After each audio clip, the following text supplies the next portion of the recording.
We hope you like the video. Please like, share and subscribe.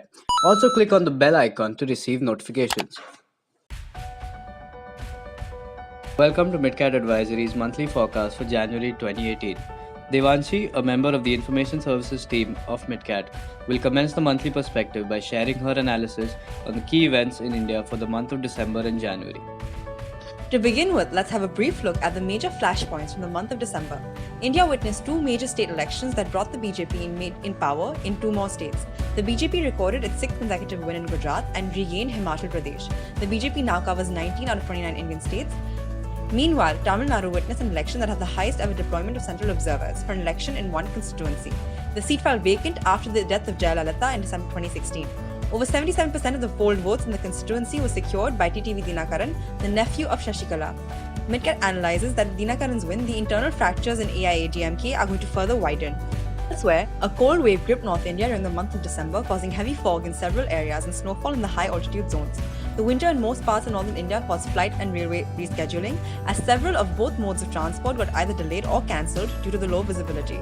Uttar Pradesh, Haryana, Punjab, Delhi, and Himachal Pradesh were the worst affected regions. MitKat advises clients operating in North India to have contingency plans in place for disruptions caused by cold and foggy conditions during winters. Meanwhile, a video went viral in the month of December which sent shockwaves across Rajasthan, causing protests and restrictions.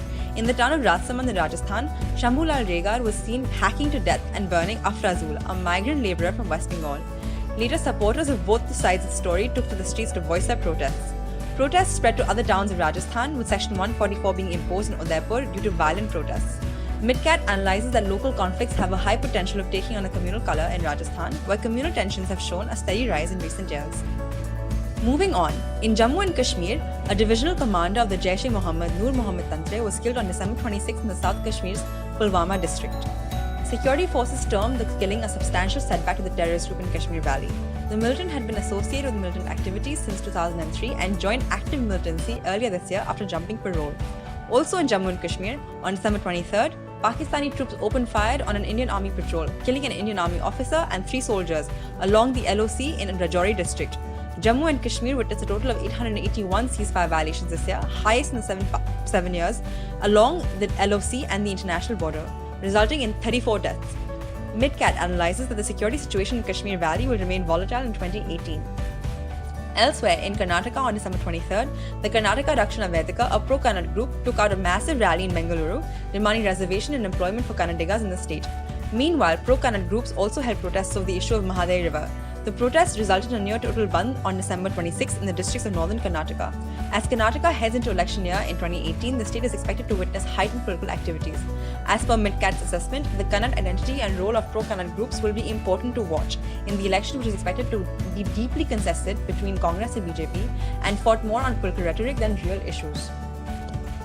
Moving on, let us now look at the forecast for the key events for January 2018. India celebrates its 68th Republic Day on January 26th. The day is treated as a high-risk one for terrorist and militant threats, especially since high-ranking members of the central and state governments participate in public events, which are possibly easier locations for anti-national elements to target. Even though there have been no large-scale attacks reported on this day in the past, security forces will remain on high alert. MitKat advises clients to cater for travel disruptions on the road and airports in the run-up to Republic Day, especially in major cities such as Delhi, Mumbai, Bengaluru, and others. Moving on to the political developments in India, a one-day nationwide strike by central trade unions is to take place on January 17, 2018 against the anti-labour policies of the centre. More than 1 crore people are working under various schemes under the centre and state governments. The workers will observe a strike and hold demonstrations in all district headquarters across the country on January 17th. Earlier, in November 2017, the trade unions had called for a 3-day strike in Delhi, causing disruptions to normal life in central Delhi. Also, if the protests gain support from various unions in the country, then transport and essential services could also be affected.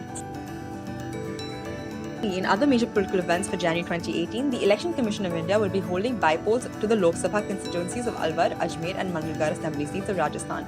The polling for these seats will be held on January 29, 2018, and counting has been scheduled on February 1st. Bypoll was necessitated in these constituencies due to the death of sitting members. Rajasthan, like Himachal Pradesh, elects BJP and Congress governments alternately. Currently, the BJP holds power in the state. MitKat analyzes that in the communally charged environment of Rajasthan, the elections carry added weightage. Alwar is a location where dairy farmer Pehlu Khan was lynched to death by cow vigilantes. Separately, in December, a Hindu group had issued a video against Ajmer Dargah. Now, Aditya Singh Verma, another member of the Information Services team, will provide his analysis on the major events in the South Asian region in the month of December. In the South Asian region, MitKat considers the political developments in Nepal as one of the key events for December 2017. An alliance of Nepal's former Maoist rebels and the main Communist Party won a majority of seats in the parliamentary elections. CPN-UML registered a victory with 80 parliamentary and 168 provincial seats, followed by the CPN Maoist Centre. The CPN Maoist got 36 parliamentary seats and 73 provincial seats. Nepali Congress won 23 seats in the House of Representatives and 41 seats in the state assemblies. Country, Bangladesh, the UK and the Australian Embassy issued travel advisories for citizens to avoid travel in Bangladesh, predicting a high threat of terrorist attack. According to the government of Australia, militants were planning to target Western interests in Bangladesh. Meanwhile, the Foreign and Commonwealth Office (FCO) advises the British citizens against all but essential travel to the Chittagong Hill Tracts. Also in December in Bangladesh, 4 militants were arrested in Bogra Sahibganj Upzila. They had formed a plan to carry out a mass sabotage in Dhaka. MitKat's assessment indicates that the security situation in Bangladesh will remain a concern, especially as the country prepares in 2018 for its parliamentary elections. In Afghanistan, at least 41 people were killed and 48 wounded in a suicide bomb attack in the Afghan capital Kabul on 28 December 2017. A Shia cultural organization was the target, but the Afghan Voice news agency was also hit.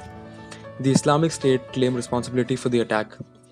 The attack occurred during a morning panel discussion on the 38th anniversary of the Soviet invasion of Sunni-majority Afghanistan. In recent months, IS has attacked many Shia targets in the west of Kabul.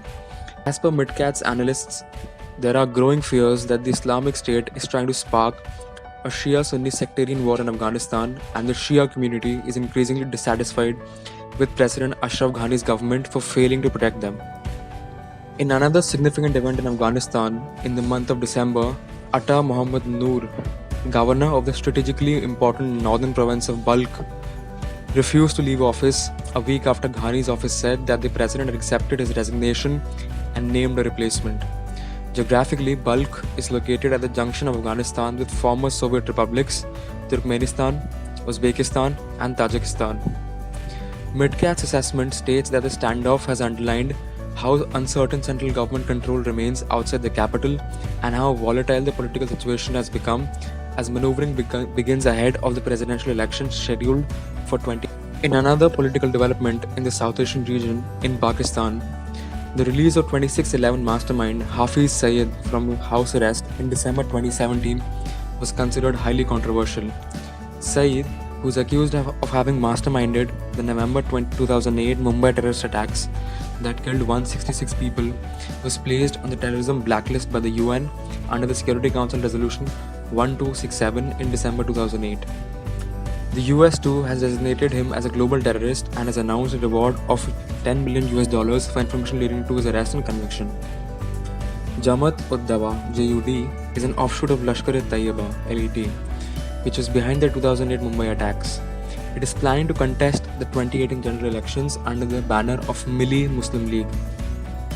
MitKat analysts have assessed that any success for JUD or its affiliates in the 2018 elections in Pakistan would signify the mainstreaming of religious extremists in Pakistani politics, which has, so far, not seen much success for religious parties.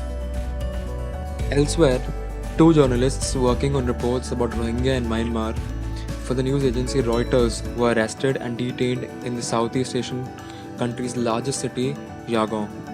They were arrested under the Official Secrets Act, a colonial-era law which carries a maximum 14-year jail sentence. Wa Lon hails from a village nearby Mandalay in central Burma.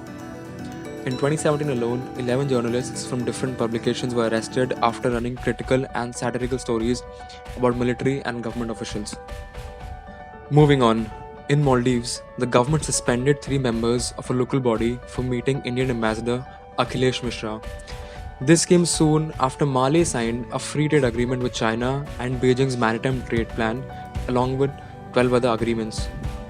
India is also said to have been concerned about the developments in Maldives since the expulsion of Mohammad Nasheed, former Maldivian president, in 2012, and the subsequent and increasing presence of China in the Indian Ocean region.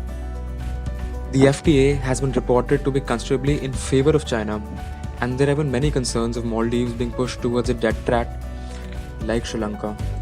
In another key development in South Asia, Sri Lanka on 9th December formally handed over strategic port of Hambantota to China on a 99-year lease. This has been dubbed by the opposition party and trade unions as a sellout and also led to questions about the government's grant of large tax concessions to Chinese firms. The lease is accordance to repay $8 billion loan that the country owes to China and is stated to enhance economic activities leading to promotion of tourism. India, concerned over their security, has proposed to Colombo in the past that it would spend around $300 million to buy out Sri Lanka's debt to China in return for a 40-year lease over Hambantota airport. MitKat analyzes the growing influence of China in India's neighborhood in the coming year, raising security as well as economic concerns of India. This was a brief roundup of the events in and around India. For more details, please read our monthly forecast upload on our website www.mitkatadvisory.com.